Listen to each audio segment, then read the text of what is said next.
રાજકોટના પોલીસ સ્ટેશનમાં જ પોલીસ સુરક્ષિત નથી। લુખ્ખા તત્વોના આતંકનો ભોગ પોલીસ પણ અહીંયા બની। લુખ્ખાઓથી બચવા પોલીસે દરવાજા બંધ કરીને સંતાવવું પડ્યું હતું। પોલીસે ઇન્વેસ્ટિગેશન રૂમના દરવાજા બંધ કરી સંતાવવું પડ્યું। પ્રદ્યુમનનગર પોલીસ સ્ટેશનમાં લુખ્ખાઓએ ધમાલ મચાવી હતી। નશાની હાલતમાં લુખ્ખા તત્વો ત્યાં આવ્યા, અપશબ્દો બોલવા લાગ્યા અને ધમાલ મચાવી હતી। અરજીના કામે બોલાવેલ સાદાનની પૂછપરછ કરતા આ ધમાલ મચી ગઈ હતી। સાદાન અને તેના પિતાએ પોલીસ સ્ટેશનને બાનમાં લીધું હતું। જેલમાં જઈને આવ્યો છું, મને પોલીસની બીક નથી તેવું કહ્યું હતું। પુત્ર અને પિતા સામે ફરજમાં રૂકાવટ સહિત હેઠળ ગુનો દાખલ કરવામાં આવ્યો। દિવેશ અમારી સાથે જોડાઈ ગયા છે। દિવેશ, અહીંયા પૂછપરછ માટે બોલાવવામાં આવ્યા હતા, અરજી માટે બોલાવવામાં આવ્યા હતા, પરંતુ એમણે તો આખું પોલીસ સ્ટેશન જ બાનમાં લીધું હતું। એવું તો પોલીસે શું કહ્યું તો તેઓ ઉશ્કેરાઈ ગયા? પોલીસ સ્ટેશનને બાનમાં લીધું, કેવી પરિસ્થિતિ સર્જાઈ?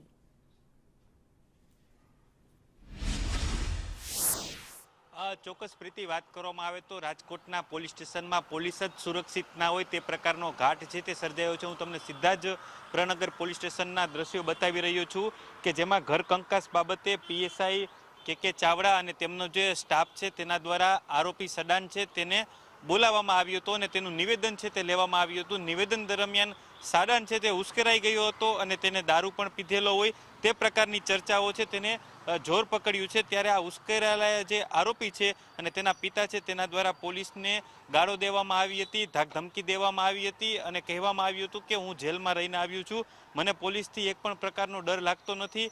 જેથી જે પીએસઆઈ છે અને કોન્સ્ટેબલ છે તેના સાથે આ જે આરોપી પરિવાર છે તેના દ્વારા ઝપાઝપી પણ કરવામાં આવી હતી। ખુદ પોલીસ સ્ટેશનમાં આરોપીના આવા કૃત્યથી પોલીસ છે તે ડરી ગઈ હતી અને જે ઇન્વેસ્ટિગેશન રૂમ છે તેની અંદર પોલીસ છે ને તેને સંતાવવું પડ્યું હતું। આ પ્રકારની નોબત છે તે સર્જાઈ હતી। આ ઘટનાની જાણ થતાં પોલીસ સ્ટેશનના પીઆઈ સહિતના ઉચ્ચ અધિકારીઓ છે તેઓ તાત્કાલિક પોલીસ સ્ટેશન ખાતે પહોંચી ગયા હતા અને જે આરોપી છે તેની આગવી ઢબે સરભરા છે તે કરવામાં આવી હતી અને આરોપી પિતા પુત્ર છે તેના વિરુદ્ધ ફરજમાં રૂકાવટના ગુનો છે તે દાખલ કરવામાં આવ્યો હતો। સૌથી મહત્વની વાત એ છે કે રાજકોટ શહેરમાં લુખ્ખાઓ છે તે બેફામ બની રહ્યા છે અને ખુદ હવે પોલીસ સ્ટેશનમાં જઈને પણ ધમાલ મચાવી રહ્યા છે તે પ્રકારનો ઘાટ સર્જાયો હતો। અંતે પોલીસ દ્વારા ફરજમાં રૂકાવટનો ગુનો છે તે દાખલ કરવામાં આવ્યો હતો। પ્રીતિ, આભાર દિવેશ તમામ વિગતો માટે।